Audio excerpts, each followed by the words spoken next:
This video is brought to you by Raycon.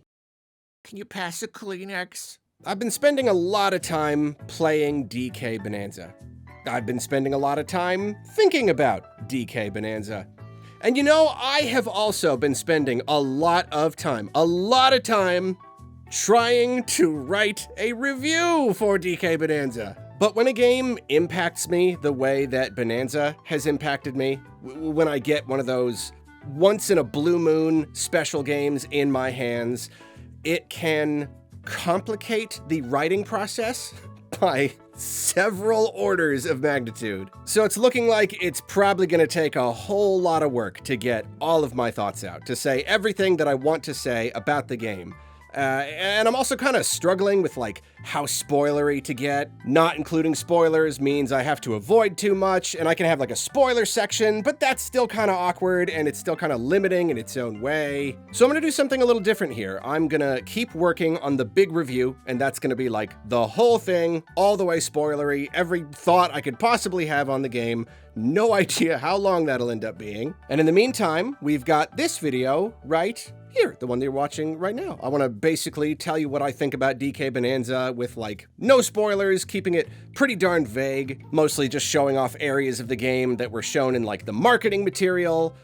You know, this review right here is for anyone who has not yet picked up a Switch 2 and just really wants to know what I think about the game overall. So here you go, a relatively quick, no frills review of DK Bananza. A whoosh. DK Bananza wastes absolutely no time. It drops you right into an area full of rocks and dirt and the complete moveset and tells you to just have fun. That kind of speaks to its confidence. It knows that its hook is amazing. It doesn't need to tease you along this drawn-out tutorial process and feed moves to you and explain what to... No, you get that controller in your hands, you start punching stuff, and it just clicks. Like, I don't know if I've ever fallen in love with a game so immediately, so instantly. They need to put, like, kiosks out on the street. Get any old person to play it for a minute, and they'll just be like, okay, I need a Switch 2. They'll be running off to buy one. Punching and breaking and digging, it feels, like, indescribably good. It's the feedback. It's all the crunchy sounds.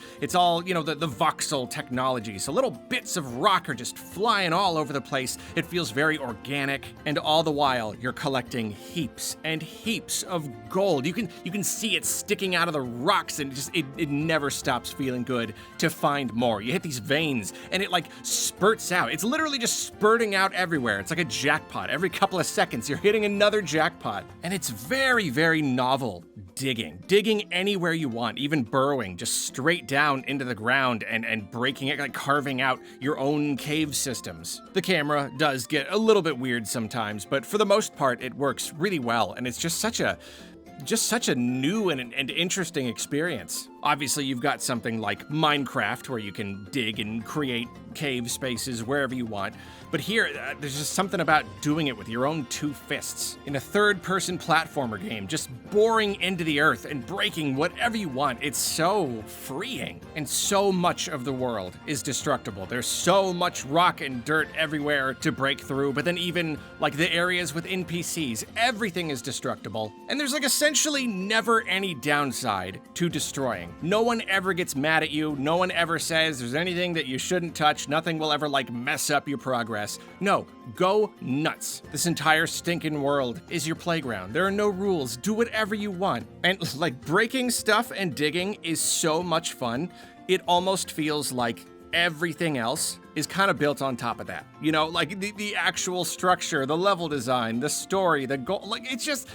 That's really just icing on the cake, isn't it? Like, that's how much fun this is. It is actually true, though, that, like, essentially the whole game, basically everything you do is based on terrain, on different materials, interacting with them, combining them together, using them in different ways, because they all have different attributes. Often you are just trying to break stuff, you know, just rip stuff down, dig, get somewhere, defeat enemies, which themselves are usually made out of different terrain types. But then there are lots of more, like, thinky challenges as well, stuff that's a little bit puzzly. And these use all the different terrain types in really, really clever ways. And it's funny because if you rush through the game, it can start to feel a little bit like simple and rote, maybe a little bit repetitive. There were stretches when I was wondering if they did enough with this whole terrain system, but then like every time I would go off the beaten path and like start doing all these little side challenges, I would be rewarded with some of the game's best ideas, especially as the game went on. Things just got more and more interesting. And I really cannot stress this enough. I cannot. The game is huge. The game is positively massive. There is an almost overwhelming amount of stuff to do. And I'm not just saying, I'm not using that word just as like a way to exaggerate my point. I'm not using it as a simple qualifier. No, I really do mean sometimes it feels genuinely overwhelming. The world is split up into layers, which you explore in a mostly linear order, and there are so many of these layers that you would assume each one would have the right to be a little bit small-ish. Maybe just like a few bigger ones in there, but no, like so many of these, most of these are just really, really big. They're these humongous sandboxes, and each one will have their own multiple sub-layers. And it really is like almost too much. Like sometimes I'm genuinely torn. When I move through the story, it feels like I'm leaving behind these humongous spaces filled with stuff to do. But then if I go off to engage with that stuff, I can spend hours and hours and hours on one layer and completely neglect the story. And so much of this is because of the collectibles, like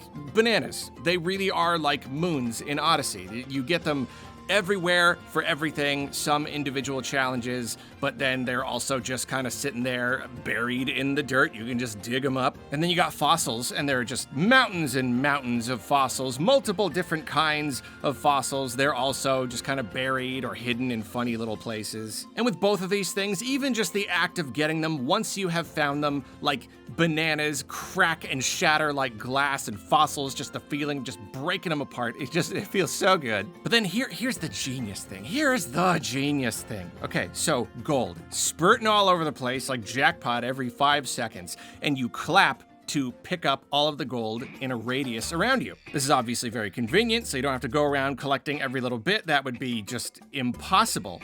But then your clap is also a sonar, which reveals nearby pickups, even ones under the ground. And this creates this loop where you're always smashing and digging because it feels so good to do so, and it's fun to look for stuff, and you're always getting gold, so like you're constantly clapping, which is then always revealing more collectibles, so you go after those, and there's more gold, and there's more clapping, and do you see what I mean? You get caught in this loop. And that loop can start anywhere, anytime, anywhere there is a place to dig. You get bored and you just start smashing because it's like the dopamine you get from the simple act of it. It never stops coming. It's like a dopamine treadmill. It's just like it's impossible to get off of sometimes. And that's why it can feel like you're stuck in one place forever. It is genuinely too fun to stop, and there's so many things to find. You don't want to move on.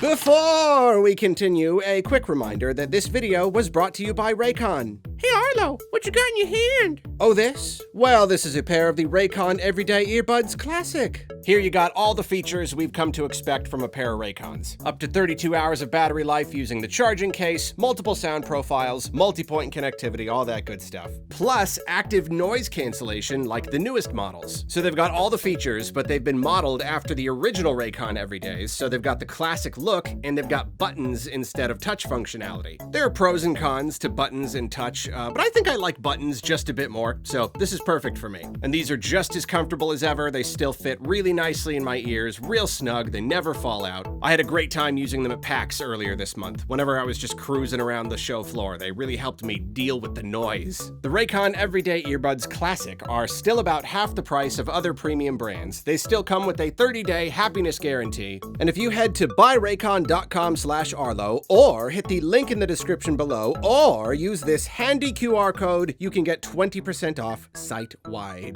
Thanks again to Raycon. You may continue the video now. Thank you very much.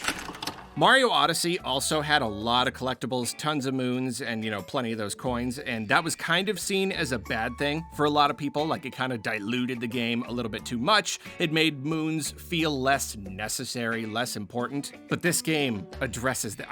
This game attacks that problem head on, viciously. The fossils are all used to buy outfits, which of course are just fun to collect and wear. They look really funny, but they actually do stuff this time. They boost your stats, and you can even use your fossils to upgrade them and make them better. Even better though, bananas, every single one contributes to you leveling up and gaining skill points. 5 bananas, 1 skill point, always. That never ever changes, so it never ever stops being worth picking up bananas. And you don't finish out your skill tree and then you're done and you've still got all these worthless bananas to collect. No, as far as I know, it all contributes to filling out that skill tree completely. And these upgrades are great. These are real, tangible improvements to your stats and your moves. It makes them better or more effective. It even unlocks new abilities. And you can even upgrade your Bananzas, pretty darn dramatically. So it's that much fun to collect stuff, but then everything you collect serves a purpose. So it's even more fun and rewarding. And there were points in the game where maybe it started to feel like the number of bananas I had and the amount of gold didn't really matter. But if you ever feel that way, trust me, it'll matter later. So it does matter. And then you've got this really, really good map system that makes it even better, even easier to track stuff down. You can find or buy maps that point to collectibles directly, so it's not too tedious. You don't necessarily have to go for all these maps if you don't want to, but the option is there. I am not a completionist. I don't usually go for collectibles these days, but Bananza makes it fun again. It makes it fun to do despite the just enormous amount of collectibles in the game. It's uncanny. Speaking of Bananza powers though, you can temporarily take on these stronger forms and turn into different animals. The mechanic is pretty cool. I don't utilize it as much as I probably should. Like in the pre-release footage, they showed switching back and forth on the fly to take on certain situations.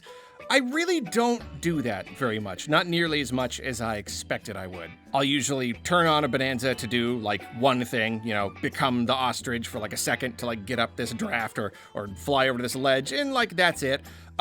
Maybe that is a good thing because the Bananzas are a little bit overpowered. Plenty of challenges are just kind of negated when you realize that there's a Kong power you could be using. Sometimes it's really fun to figure out how to break concrete. Where can I get some rock so I can break through this concrete? And then I remember oh yeah, Kong Bananza can just punch it. So you know what I mean? Especially later in the game when you're really powered up and then you go back to clean up other stuff. It can be, a little bit too easy sometimes. And then also when you're in a Bananza form, if you spend any time at all digging, you will fill your meter back up pretty much immediately. You get a banana, it fills it up, or gold will fill it up again. So you're pretty much always gonna fill it up before it even ends. So when it ends, you can just turn it back on again. It's supposed to be a limited resource, but it's barely limited. And I don't know. I guess I kind of get that they wanted you to have the freedom to kind of utilize it when you want, but I just think they went a little bit too far. I think it should have been more limited. I think you shouldn't be able to power it up again while it's running. It is cool though, it is fun. Some forms are more fun than others. I don't know, at the very least, it's something to do. It's kind of flashy and interesting. So let's talk about presentation. The music in this game is excellent. I know I am often pretty finicky when it comes to music in games. It's Nintendo. They got a legacy. I'm always just waiting for that next OST that's gonna really knock my socks off.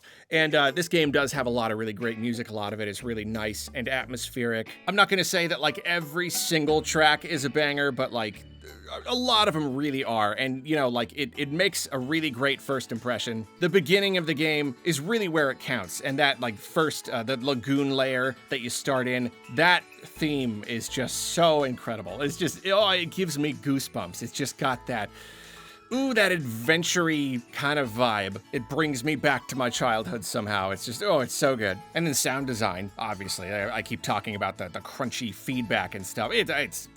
It's amazing. It is a a marvel. I don't know how you do sound design for a game like this with just so many different materials and so many ways for them to interact and a million different ways for something to break. It's just, it is a real achievement. Then graphically, the game is solid. It is a really good looking game. The image itself is usually fairly sharp. The resolution probably higher than a Switch 1 game, though not quite on the same level as other Switch 2 games. Some effects, some things look really nice and have that like next gen. Switch couldn't do this kind of feel. But then there are plenty of times when it really does just mostly look like a souped up Switch 1 game. Like, it's really not hard to imagine that this game began its life on Switch 1. Sometimes environments or certain elements can feel slightly plain, like just not coming from that.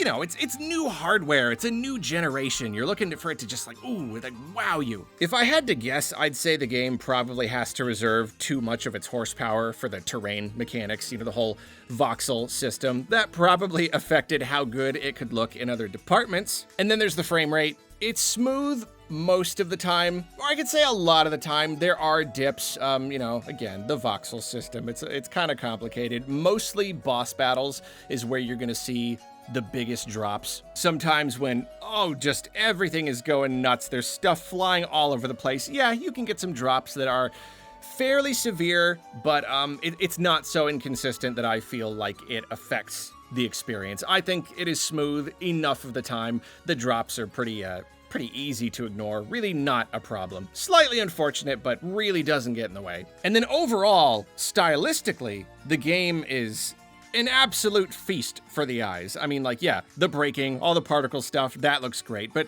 really it's the creative design of these environments. It's the humongous scope of these underground layers and all the far-off landscape and all the intricate architecture and the character designs. They're so good. The world is filled with these cool animals and these fractones. I gotta save it for the full review, my whole spiel on fractones, but I love them so much. They're so dear to me, and they look so cool. And every layer has its own really strong creative and visual themes. The game is just so vast. It feels so big, and yet it is packed with so much detail on the smaller level, and you can smash it all, One of my absolute favorite things about the game, though, is how the theming and the characters and the NPCs all tie together. Some of these places have really great atmosphere. There's even some world building sprinkled in there, some really good writing, and that really enriches the experience. And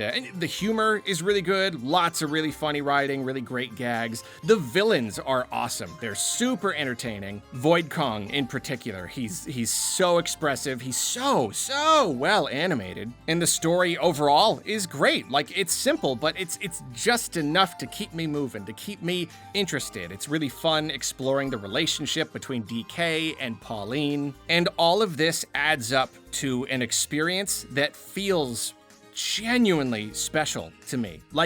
Nothing was glossed over here. This game does not lack in any areas. Everything the game does, it does with great purpose and finesse. Sure, it's got some design flaws, maybe even some fairly big ones. Like I said, the Bananza powers really can just obliterate the challenge factor of a lot of activities if you kind of do them in the wrong order. But those flaws are so easy to ignore because overall, it's just such a grand, rich experience. It basically does everything I could want it to do. It's everything I could want it to be and more, and so much more. I'll find a more eloquent way to say it in the full review, but Donkey Kong Bananza is one of my favorite, just absolute top of the list favorite Nintendo games in years.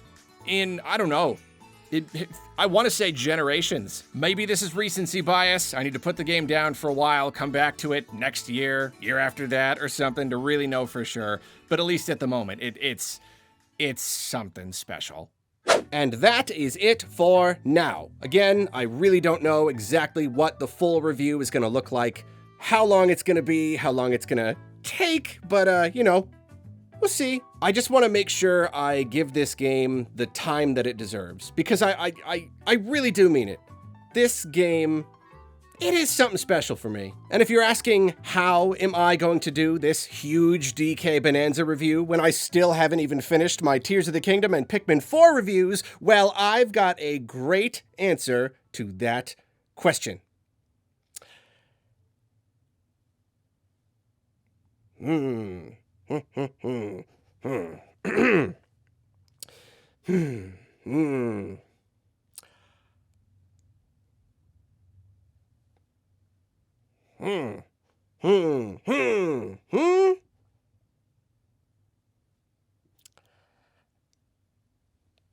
See you later!